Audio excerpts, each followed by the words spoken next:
It's my great pleasure to introduce our keynote speaker for this morning. This is the National Children's Commissioner, Anne Hollonds. Formerly the Director of the Australian Institute of Family Studies for 23 years, Anne was the Chief Executive of government and non-government organisations focused on research, policy and practice in child and family wellbeing. As a psychologist, Anne worked extensively in frontline practice, including child protection, domestic and family violence, mental health, child and family counselling, parenting education, and family law counselling. And she's probably like Sandro does that in, the first week of the year. Anne currently contributes to several expert advisory groups, including the Family Law Council, Australian Child Maltreatment Study, New South Wales Domestic and Family Violence and Sexual Assault Council, National Plan Advisory Group, and the Early Years Strategy Advisory Panel.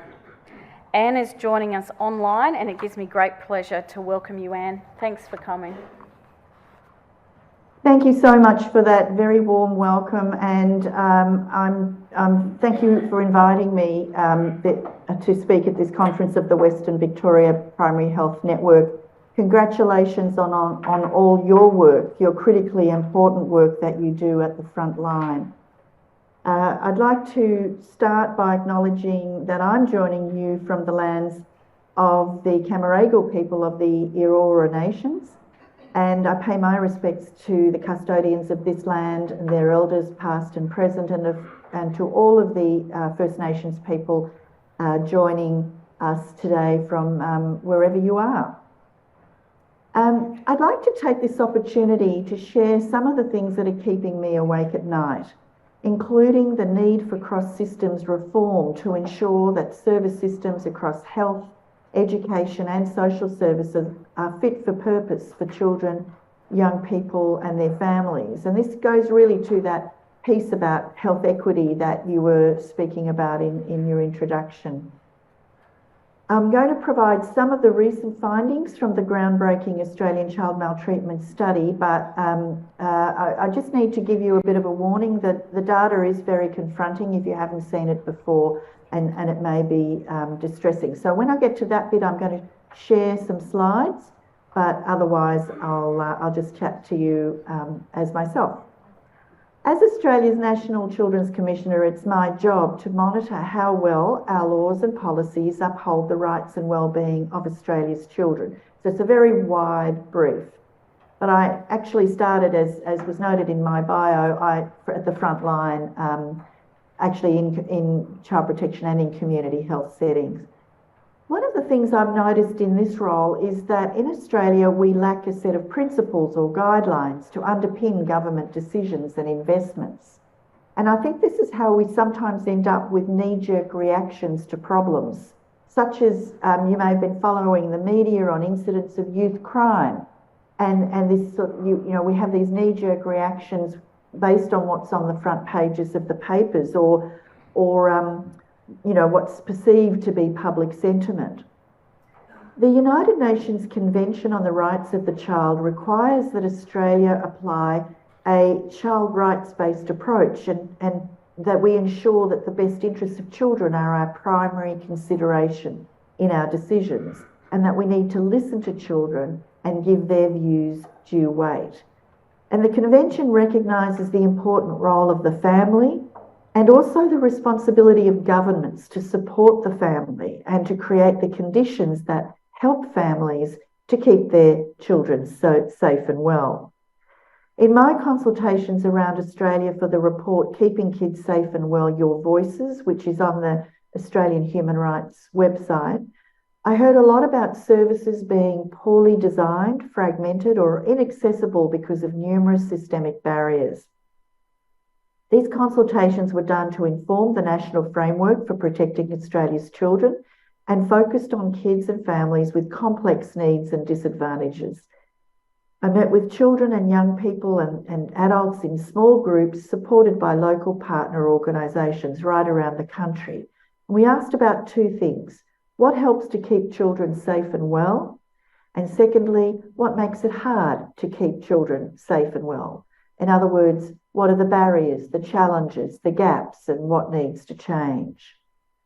In response, some of the things that children and families told me included that children and young people told me that they're worried about their parents who are unable to get help for things like drug and alcohol addictions, mental health disorders, or domestic and family violence.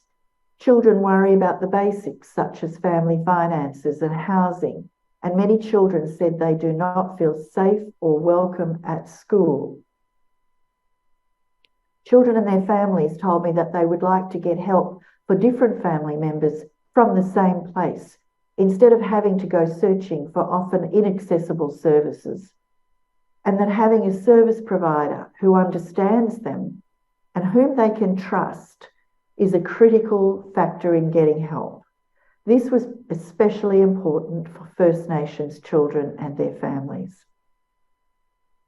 The people who most need help, children and families living with poverty, disadvantage, and complex needs, they are often the ones who are unable to get that help. And so we need to start listening more to those whom these policy and service systems are meant to be helping. A participatory approach to policy and services design is not only consistent with the Convention on the Rights of the Child, turns out it's also the best way to build effective policies and services. And I'm going to come back to these points later, but I'm now going to try to share my screen. Actually, no, I won't share it just yet. I'm going to share my screen in a minute about the Australian Child Maltreatment Study. It's the first detailed research to show the prevalence of the maltreatment of children in Australia and the long-term impacts on mental and physical health. It was conducted by a very large consortium of researchers, and the first tranche of findings was published in the Medical Journal of Australia last month. And this was a study of 8,500 Australians, 16 years and over, and the sample size was weighted towards the younger group of 16 to 24-year-olds. There was 3,500 of those. And what the study found was that 62% of Australians had experienced one or more types of child maltreatment. So that's 2/3. And it was slightly more females than males. Okay, so we've got that slide up, the 62% I can see. Okay, next slide, thanks. So we now know the prevalence of each type of maltreatment. We've got the rates there for physical abuse, 32%, sexual abuse, 28.5%, emotional abuse, 30.9%, neglect is 8.9%, and exposure to domestic violence, 39.6%, which was pretty remarkable when I first saw this. It was a remarkable set of findings. Next slide, please. This next slide shows the prevalence for the youth cohort, and I think the interesting thing here is to see that the physical abuse percentage has gone down for that youth cohort, which means that actually potentially this means that physical abuse is declining. Which is interesting for me because when I was a frontline child protection worker, a lot of our attention went to physical abuse back then. But now, so it seems that we've made some progress on physical abuse. That's the good news story. But for all other types, the rates have gone up in the youth cohort. Next slide, please. So this one shows the breakdown according to gender. And there you can see that for each of the maltreatment types, it's more females are affected than males. So more girls than boys. More so for sexual abuse and indeed for emotional abuse. And the emotional abuse results were perhaps the most startling in this study, in that they've also been able to connect emotional abuse to high rates of mental health issues later in life. The next slide you can skip. Thank you. And we go to the slide with the 48%. There we have it. So look, this is showing us that if you've experienced child maltreatment, and that's 2/3 of the population, you're going to be experiencing mental health disorders at almost 50% more, 50% of you, compared to 21%, 21.6% if you haven't experienced child maltreatment. Now, this is a very important finding, both from a human cost perspective, but there's also the economic cost here, because we know that the annual cost of mental health disorders and suicide, as calculated by the Productivity Commission only recently, is over $200 billion per annum to this country. And that includes not just direct services in response to mental health disorders, but also the lost productivity as a result. So these were quite shocking results. Next slide, please. This slide shows us the mental health disorders, that the rates of them where there has been child maltreatment. And I'm not going to go through those in detail. All of these slides, by the way, are on the ACMS website, and I encourage you to go and have a look. I'm only doing the very, very superficial level of headlines. This was an incredibly rigorous 5-year study, and I really urge you to go and have a look at that, at the details and the resources that are on that website. Next slide, please. This is a slide showing the self-harm rates for youth. This is telling us, this is across the board, 30.5% of young people aged 16 to 25, this is regardless of whether they'd had child maltreatment, they have self-harmed. And these researchers, these are slides from the researchers that I've borrowed, they're actually calling this a national crisis now. And on the next slide, we see that the rates of self-harm are higher in females than males. Next slide, please. This goes to substantially higher health service utilisation, which would be of interest to all of you. This is about hospital admissions, it's mental health admissions, and also visits to GPs and any practitioners. Higher if you've experienced child maltreatment. And then this final slide I'd like to show is just a summary of the key findings. And because I can't see, I'm not going to read them because I can't see the slides on my screen, but you can read them in terms of summarising some of these key findings I've just rushed through very quickly now. But as I said again, these slides are all on the ACMS website, and I encourage you to have a look there, and those webinars and other resources available as well. These findings are groundbreaking, and the government, the Commonwealth Government, is still trying to work out how they respond to these findings in a whole of government kind of way. So we'll be hearing a lot more. These are new findings, and also the study is continuing. They're doing more analyses, more papers for the MJA, and more linkages to the consequences of self-harm. Thank you, IT helper. We'll stop the slides there, and I'll continue on. So just recapping, as we've seen, 62% of Australians have suffered child maltreatment, and as well as that, we know that about 40% of these have suffered multiple types of maltreatment. I'd just like to say a bit more about multiple type maltreatment now, because we know from this study that it doubles where there are family, drug and alcohol addictions, mental health disorders, separation or divorce, and financial stress in the family. And of course, it makes it harder when the support services are difficult to access. Children who experience multi-type maltreatment are more likely to have a mental health disorder and health risk behaviours as adults, including things like cannabis dependence and self-harm. So we're saying really that child maltreatment is a much bigger problem than we thought throughout life. These are not just numbers and statistics, these are children. And every time a child suffers harm, it's a tragedy. And of course, there's tens of thousands of these tragedies happening right now under our watch. We know that there's lifelong negative effects, as I've just touched on with these slides, and that these tragic harms to children come with greater costs to the community. The ACMS and other recent research, in fact, also reinforce that where there is child maltreatment, there will also be domestic and family violence. We know this now. So the siloing out of these problems separately in policy does not make sense. Let's be clear, in a rich and developed country like Australia, problems like high rates of child maltreatment are a sign of failed public service systems. They're poorly designed, fragmented, and lack coordination across portfolios like health, mental health, education, and social services, including housing. Currently, these public services are often based on mid-last century models and have not kept up with increasingly complex risks and needs.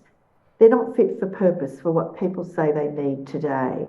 And some would argue that we have underestimated what is actually an epidemic of unmet needs, and that our understanding of a public health approach and what is prevention and early intervention needs rethinking in recognition of the fact that many of these families have a significant history of trauma and harms like drug and alcohol addictions, domestic and family violence, and so forth. Prevention and early intervention means much more than light touch programs, and we need to look at investing much earlier in more intensive therapeutic services. And this raises questions, of course, about workforce capacity and service coordination and how we listen to the people these services are meant to be helping in their design. Australia ranks a low 32nd out of 38 OECD countries on child wellbeing. Many other developed countries have a national wellbeing strategy and budget reporting on child health, development, learning and wellbeing. In Australia, children's policy is widely dispersed across portfolios and across state, territory and Commonwealth governments. And I bear witness to that because in this role I'm having to jump across all these silos all of the time. Children's policy for child health, development, learning and wellbeing has no real home.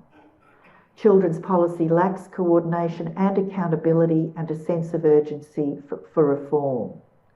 To illustrate, one of my current projects is analysing 12 years' worth of royal commissions and inquiries relevant to child protection, something like 3,000 recommendations. We don't have a knowledge problem in this country, we have a doing problem. We have a critical gap between evidence and action on the ground, and at great human and economic costs, we keep tinkering around the edges without addressing the underlying causes that diminish the well-being of our children and increase their risks of harm.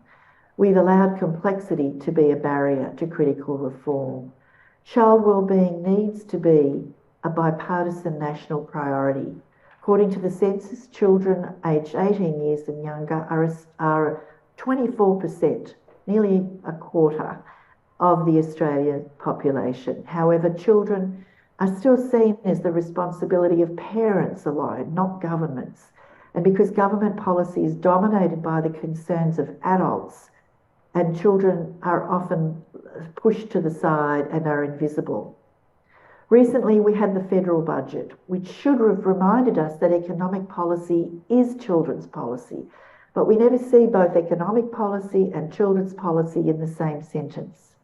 We had again the women's budget statement, which is fantastic, but we don't report on how the budget addresses child well-being. In fact, it's very difficult to even find those words anywhere in the budget papers. We've had ministers for women since the Whitlam years. For those of you too young to know, that was the 1970s. We've never had a cabinet minister for children who would be accountable for coordinating children's policy with colleagues in other ministries. I've actually been told more than once there are no votes in children. In Australia, we struggle to achieve policy and systems reform that coordinates our public services and puts children and their families at the centre and enables them to have a say in how services in their communities are designed. Like many of you, I've spent most of my career in frontline practice in community health settings, for example, in child, adolescent and family therapy, in mental health and domestic and family violence. And like you, I've seen inquiry after inquiry come and go, and still we wait for the evidence to be put into action on the ground.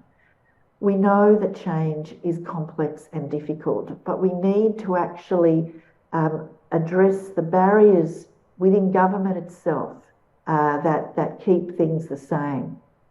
And I think we need to look at ourselves. How are we operating potentially as part of all the systems? How are we inadvertently keeping things the same? As allied health and health practitioners, you understand the value of interdisciplinary teamwork. Unfortunately, the skills required for interdisciplinary practice are not so well understood outside of health settings. And those who work closely with children and their families understand how complex their lives can be and appreciate the frustration of trying to navigate fragmented service systems. I think we need to build better coordination and integration across public services so that we can wrap these services around children and their families instead of them being organised in ways that suit the administrative needs of governments. For example, schools as community hubs of education and health services. This is already happening in some areas, but it's extremely patchy. The role of schools received a lot of attention during the closures in the pandemic, and we now understand that schools are about much more than academic learning that can be replaced by Zoom. Great school leaders are reaching out to colleagues in local health, mental health, and social services to create the kind of integrated service provision that families are looking for. But it's left up to these local leaders to battle bureaucratic barriers to service integration. We need a roadmap nationally for reform that reflects what people say they need. We need to make child wellbeing a national, bipartisan priority with clear accountabilities for action. So in conclusion, families have complex needs. These are not small problems that a few targeted interventions or programs can fix. You know this. This is a systems-wide reform task. We need to listen to children and their families and to redesign existing, outdated public service systems. Child maltreatment can be prevented and ameliorated, but our policies and service systems are poorly designed, uncoordinated, and not fit for purpose. And families who need this help can't get the help they need. Currently, significant public funds are being wasted on approaches that have no evidence that they're making a difference. And studies like the Australian Child Maltreatment Study provide an opportunity to build a more precise, evidence-informed approach to reform. Children can't vote, but those of us who can should think very carefully about what we expect from our elected representatives. Unless we require them to prioritise systems reform for child health, learning and wellbeing, colleagues, I don't think it's going to happen. Thank you very much.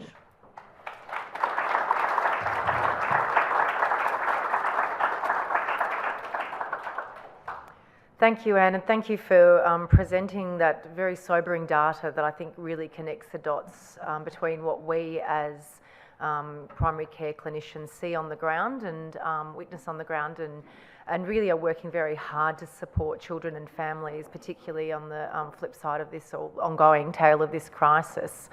I think like many of you might have, like me, seen over the last 10 years working with young people, increasingly they're coming forward and identifying these experiences, where in the past with this awareness in mental health I'd come forward and say I've got depression or anxiety or I'm distressed. Now they're actually coming forward and putting words to these experiences. And I think that, and I'm pleased that we'll have a session on family violence later today, that many of us as clinicians are really seeing a new era of people presenting, requesting help and services. So have we got any questions from the group here today for Anne? And I think, Anne, you'll see there's a lot of very sober-looking faces. I think this information's really landed strongly with the participants here. Has anyone got a question?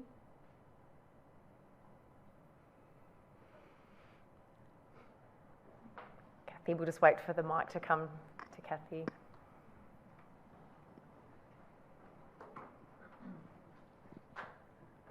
Thanks. I realised that the study was taken over 8,500 people randomly selected. But it does seem incredibly high, 60% of children to say that they have been neglected in some shape or form. And I'm just interested in how that information was gathered and what were the criteria for saying that they had been maltreated. Was it very specific or Yes. Yeah. Yes, it was. Look, I wasn't one of the researchers, which I would direct you to their website because it's detailed. For the research nerds, it's all, the methodology is all in there. But the question, it is shocking. It's actually, it is almost unbelievable that it could be that much. But the questions were very, very specific, and this was not about trivial matters. So, for example, when it came to emotional abuse, which has been connected now, for the first time, really well connected to mental health disorders later on. They were questions like, were you rejected by your parents? Did your parents say they wished you were dead, that they didn't love you? You know, they were very, these were not trivial, comments. They were, it was about very hostile and rejecting parenting that was experienced. When it came to sexual abuse, it included, rape. These were very, very serious issues in all of the different types of maltreatment. I encourage you to have a look. So as I said, I'm not a researcher, but I've been impressed by what really is an incredibly rigorous study, gold standard, world leading, and I think it's a little bit like climate change. I've noticed the feedback that I've had when I've done media interviews on this. It's too shocking to believe, right? But I think we really have to confront the realities here, and also the reality, if I can add, that this study, despite how shocking and confronting the results are, did not make front page news coverage. And this is something I'm now looking into further, talking to people in the media about, because, we rely on the media to hold governments accountable. They are that structure in our society that has that role. And you know what I've been told by senior journalists? I'll quote one particular one who said to me, now that we're doing stories online, we can count how many readers read every single story. Every time I write about child abuse, this person said to me, the readership numbers tank. They know that stories about child maltreatment do not sell. This is part of the problem. Thank you. We've got another question from the face-to-face audience. Thank you. And we've only got 2 minutes, so keep the question brief, please. Thanks. Yep, no worries. Thank you for your presentation. I am David. I'm one of the community nurses that work in Melbourne. And I actually serve a clientele that is quite vulnerable, and they live in these sort of supported residential services. I'm just curious to know more primarily, like with the DSM-5, in terms of when we use it to help ask the set of questions, like to really understand, like, people with complex mental health issues.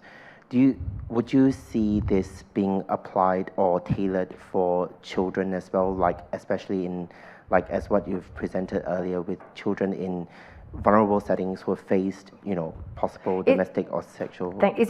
Could I just quickly, just in the interest of time, is your question tailored to, is our current mental health paradigm reflective of the needs of children when it comes to making assessments of children's issues?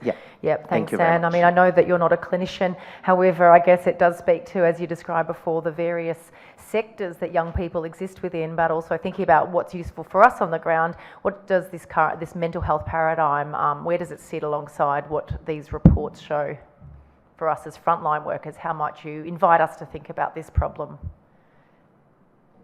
Well, I guess what I would invite you to do is a couple of things. One is to not seek to be labelling children using any kind of tools. That's not, not necessarily the first step that I would go to. I think we need to see children from the earliest stages as being part of their family, and that their experiences of being cared for or not cared for well within their family has a huge impact on their development, including their emotional development and their mental health as they grow. And I think we need to just understand that, I referenced this earlier, I think we may have possibly underestimated the need for more intensive help for these families that have had generations of trauma and very serious and complex problems. When babies are born into these families, just sending them off to a playgroup or a parenting class is not going to be enough, right? But the problem is a workforce issue. We don't necessarily have the trained mental health professionals, the trained family therapists, the professionals who could actually provide that help for the adults as well as the children in a family, because we know that the well-being, the mental health of the adults has a huge impact on children. So we need to be tackling a multi-generational approach right from the beginning. So that's what I would encourage you to think about as a priority, how we work with colleagues across services, across sectors, to try to get the most intensive level of help and therapeutic services for families as early as we can where it's needed. Thanks, Anne. Now, I've got one more question from our online participants, and I think this now relates to, again, what you described as this service system. You know, when it comes to, and I think this relates mostly to social services, one of the challenges we face in primary care is we recognise the determinants of these issues sitting in the social services, but also the need for social service support. And the question comes from the online participant is, could you give some suggestions or perhaps advocate for reducing complexity of services? The person says, I'm struck by how often services come and go and change names. So I think for us in primary care, navigating these constantly changing social services and really knowing where to send people, how do we navigate the system? Wow. So if you as a service provider are having trouble navigating, and that means that the kids and families in your area haven't got a chance, right? That's the truth of it. So that in itself is a huge red flag. So I guess what I would say is that I would encourage you to reach out to your colleagues in those other services to work to plan together how you can operate your services in the way that people are saying they need. So rather than to see yourself just as a referrer to another service, try to meet with them, with the other services. Try to build that interdisciplinary practice and think of it not just within your own health service, but think of it going across to the social services and, as I said, across to education. Because to be frank, for children, the school is their world apart from their family. And I think we've really neglected looking at the role of the school as part of these public services that we invest in as taxpayers. Huge amounts of money go into all of these public services, including yours, but where they're not well designed in terms of what people are saying they need. They want these services wrapped around them and their children much more. Thank you. I think we sometimes think about these people with complex needs. In fact, maybe it's these people whose needs are not yet met properly by the services that we currently have, which does seem like a problem when such a high proportion of our community are affected by these issues. We're out of time. Right. Okay. Yes, can I just reinforce that point and then I'll go, is that I think that's the thing about the public health approach. We've assumed it's only a small, I think it's a sort of a triangle diagram where only the tip of the triangle are the high needs people. I think what this emerging data is showing that it's much earlier, and we need that intensity of response, the better coordination much earlier in a public health approach.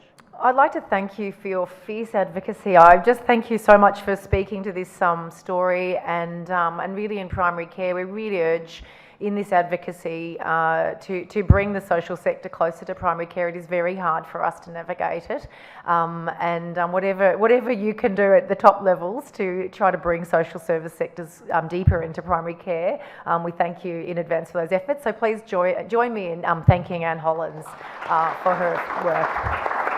Thank you very much for the chance, and I enjoy the rest of the day. Thank you.